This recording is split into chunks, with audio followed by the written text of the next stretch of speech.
6 and a 4 to end the innings takes Kings 11 Punjab to 166 from their 20 overs.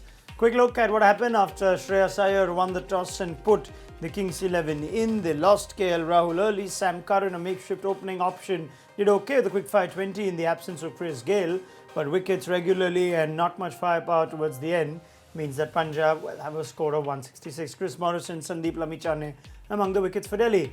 On our halftime show on ESPN Cricinfo Matchday T20, Ajit Agarkar and Brad Hodge. Send your questions to them. I eagerly await them.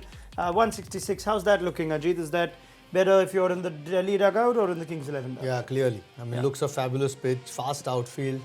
Punjab bowling not as good as Delhi. I mean, they've got some good bowlers, but they'll have to all have a really good day to stop Delhi. Would have ideally liked another 20 runs. Yeah. They've got something to bowl at. It's not the worst, but I don't think those runs are enough. You go with that below par for you?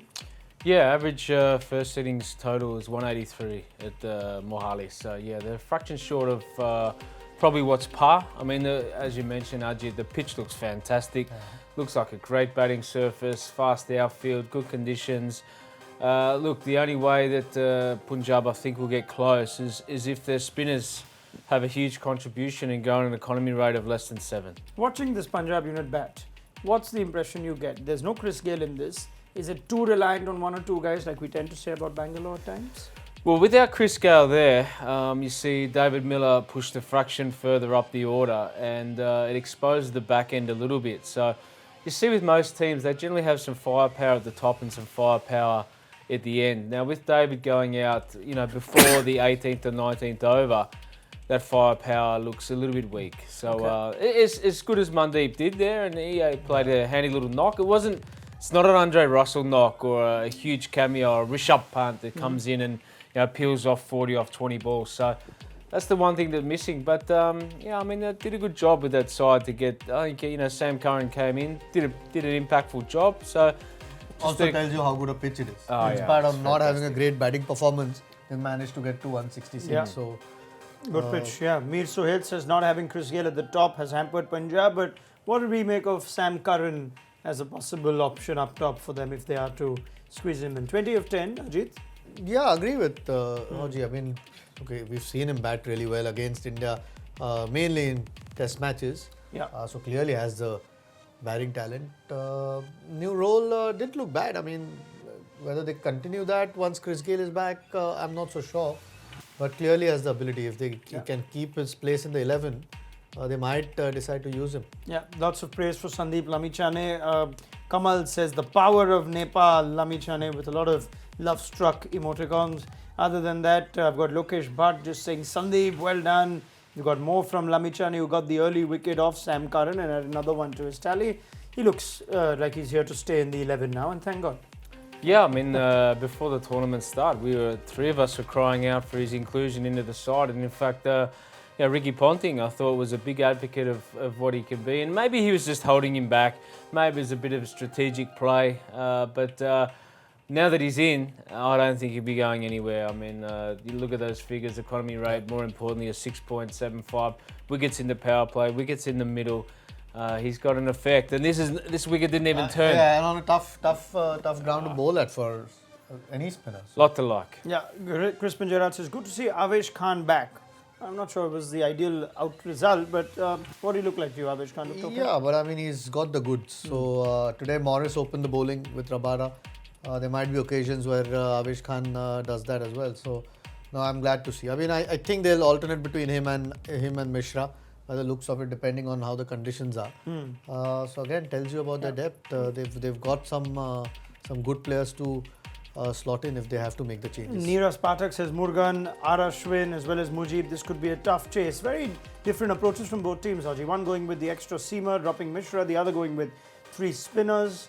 Is that looking like a decent bowling lineup to defend 170, having the extra spin option? It was always a plan of Ashwin's to go in with 2 to 3 spinners throughout the year last year. Mujib stood up, Ashwin himself. So it's not surprising at all, especially when you haven't got a lot of firepower in your attack. I mean, one of the things which they have got is Shami, who in particular strengthened this lineup. The other thing is they've got Ankit Rajput, who's got some serious ball speed and moves it as well. He's sitting on the bench, but Yeah, this is a tactic they're going to employ throughout the whole of their time at Mohali for sure. Okay, Aldrin D'Souza wants to ask Ajit if KL Rahul should be picked for the World Cup squad. As things stand, does he make your final 15? No. No. Uh, So who takes the reserve opener The only slot? way he makes the final 15, in my opinion, is if he goes as a third opener. Not as a middle order player for sure, which they've toyed with the idea of. It was a little bit unfortunate today. He could have easily been given not out. And then on that pitch, if you have a batsman Yeah, like but even him, if it is as a third opener, are you going for a third opener, or would you rather have someone like Rane or Raidu or whoever else that we've seen from that lot? Would you have Rishabh Pant as a batsman? I have Vijay Shankar as number 4. Yes. In the 11 that I had picked for a month back. He seems to be getting better as a player. You could look. Everyone knows how talented KL Rahul is. Sure. Not in great form at the moment. But if you had to pick a third opener, I'd possibly be leaning towards KL Rahul unless Mayank Agarwal sets this IPL on fire. Yeah, Dayalan says, is Punjab a batsman short? Ajit? No, well, Just they're looking at the actually balance of that team. looking at that. So if you look at that structure, that side, and you work out how KKR moved Nareen up the top. Problem is Sam Curran's listed as a number 6 batter, or number 7. Sunil Narayan's a number 8 or 9. Yeah. But he's actually it's a free card with KKR. With Sam Curran, he's actually a pretty good batter. So he's in your top 6 or 7. So if you go and throw him up to the top and you lose him, you lose a little bit of that batting depth. Where KKR don't actually lose any of their batting depth when they throw Nareen up the top. There's nothing ventured, nothing lost. At a number 8, you only face 2 balls in an innings on statistics on average. So for them, that's nothing lost. Here, you're actually losing a good batter. I don't mind it. I like the ploy. I thought it was a good ploy, good tactic. Are they a batter short? Not necessarily. It's the power hitting, isn't it? They're Apart a power from hitting. Miller. Yeah, they're just lacking a bit of power. If Ashwin could strike it at 140 consistently, you'd say that's a pretty good lineup. Yeah, but that doesn't happen. So in that case, what's the solution if they are to find power from within this current squad? Because in the reserve, they've got Karun Nair and they've got a number of uncapped Indians. And in the overseas options, other than Gale and Nicholas Pooran, who we've seen, they've just got Moses Enriques. So is there a case for playing Sam Curran at the top in that sort of role that Narayan plays for KKR, along with the Chris Gale, and then having the batting deepen? Can you see that in any way without compromising on the balance of the overseas players? Look, Mohali, the wicket's so good, the pitch is so good, you want to get in there as a batsman, and if you make errors, then it's on you, really. I mean, the ball hasn't moved, it hasn't done anything, hasn't spun. So, you've just got to work out where things are going wrong. Now, realistically, they've lost three wickets before the 10 over mark. So, that's the problem. Nothing left in the shed after that once you lose Safraz and Miller, and that's what's happened. So realistically, it's the loss of 3 wickets before the 10 over mark. Right. And Chris hasn't let anyone been doing that. So he's been minimal in the power play, but getting to the 10th over. Yeah, soft dismissal by Mayank Agarwal again. Yeah. Really poor run out. Whether he taken or backed up too far. He's been doing that for a game and a half now. Yeah, he might be due a man cat just to keep him back in there, and it might save his wicket. Maybe this run out is as good as one, so he'll probably stay in next time. Anil Nayak, they have 3-man spin attack for Punjab, but what's the factor of and status of Dew today? He wants to ask Ajit. Dew could have a spin. We saw some towels out there, but do you think it's going to be as it big? didn't look as bad as last night for sure. If there is anything around, it will only play into Delhi's hands. So Ashwin will be hoping there isn't anything more than what we've seen in that first inning. Doesn't seem to be at the moment. Otherwise, by now we would have noticed. Lot more bowlers struggling. Should Mujib and Ashwin bowl in tandem is the follow-up from Anil. Would you like to see them open? Shami for sure with the new ball. I think he's been in good form. And Mujib. I think Mujib anyway does the job. I think if they have to have any chance, they need a couple of wickets in that first 6 to 7 overs.